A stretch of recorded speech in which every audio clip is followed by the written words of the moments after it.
welcome back to Recipes of Ronjini. Today it is going to be a Sunday mutton lunch.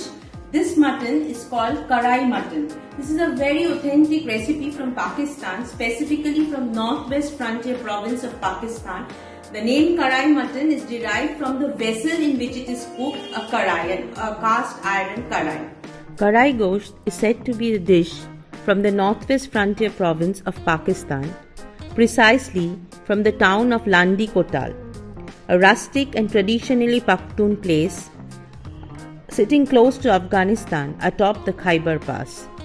The Shinwari and Afradi tribes hail from this region, and it is also considered to be the historical home of the Balti or the Karai Gosht. The Karai Gosht is named after the utensil it is cooked in, the Balti or the Karai.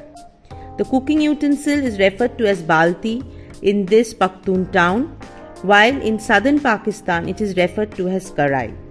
It is a heavy-based, round wok-like pot. From Landi Kotal, this delicious Balti Gosht travelled to Pakistan, spreading to the rest of the world. Mutton Karai is simple yet fabulous. Small cubes of lamb or goat cooked in tomatoes, green chilies, salt and animal fat. It is to be savoured directly from the karai with a slice of hot naan. This recipe has been inspired by the book Feast written by Bisma Tirmizi. This is one of the most simplest mutton dishes I have cooked, yet it is one of the most delicious. All you need is a little bit of patience.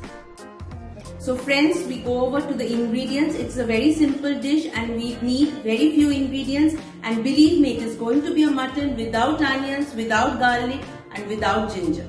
For Karai mutton, we need mutton. There are about 500 grams of mutton, but the mutton needs to be bite-sized pieces, small sizes of the mutton, and it has to be fresh. For 500 grams of mutton, we need around 4 tomatoes chopped, we need salt, we need around 8 green chilies chopped, homemade garam masala which is roughly ground, and ghee. So the ingredients are very simple: tomato, green chilies, garam masala, ghee and salt.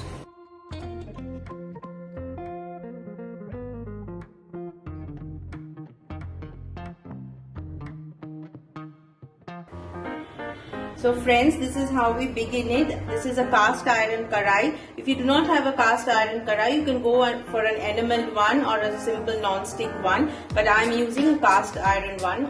Over a hot karai, I am adding the ghee.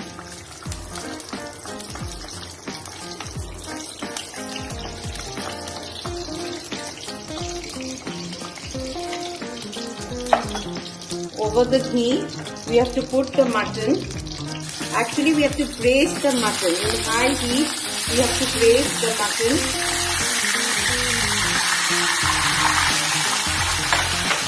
As I told you, the mutton has to be bite-sized pieces and it has to be fresh. There has to be some amount of fat in the mutton too. Because this mutton is cooked without any water, it will cook in the water of the tomatoes and in the fat. This mutton is braised over high heat actually to seal the juices and to seal the taste of the meat. This has to be done for around 5 minutes. You can see the color of the mutton changing. The changing of this color signifies that the juices are being sealed.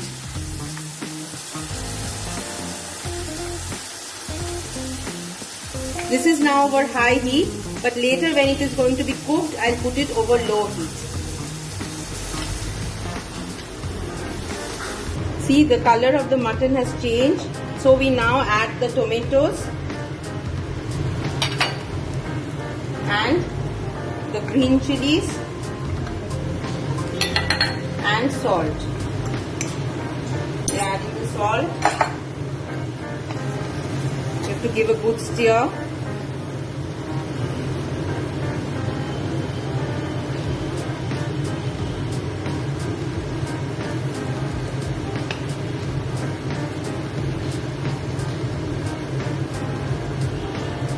Now all we have to do is, after we add the green chilies, the tomatoes and the salt, we have to cover it and let it cook.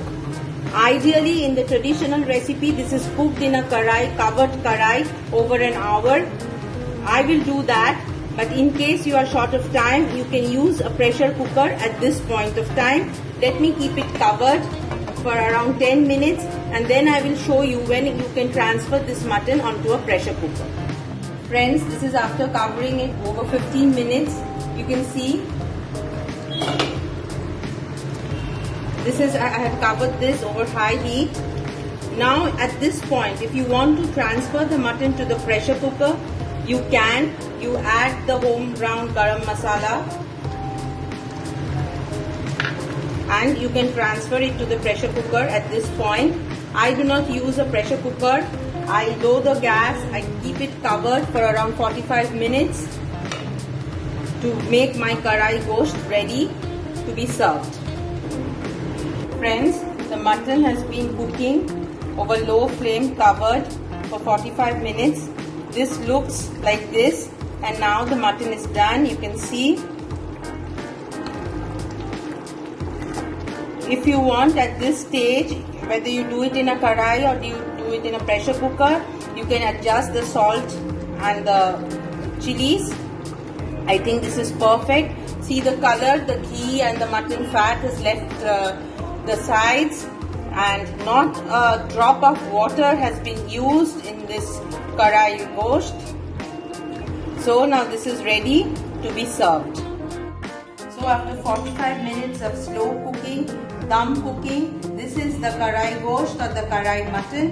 What a lovely color. This has to be served with tandoori or naan, or you may serve it with rice. Ideally, the mutton is named after the vessel in which it is cooked, the cast iron karai.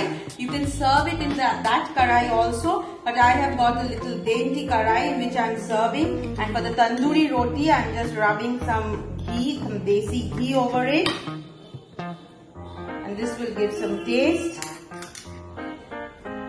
What you have to do, you have to break a piece of the roti, like breaking bread together, dip it into the curry, dip it into the gravy, and you can have a mouthful of mutton karai gosht.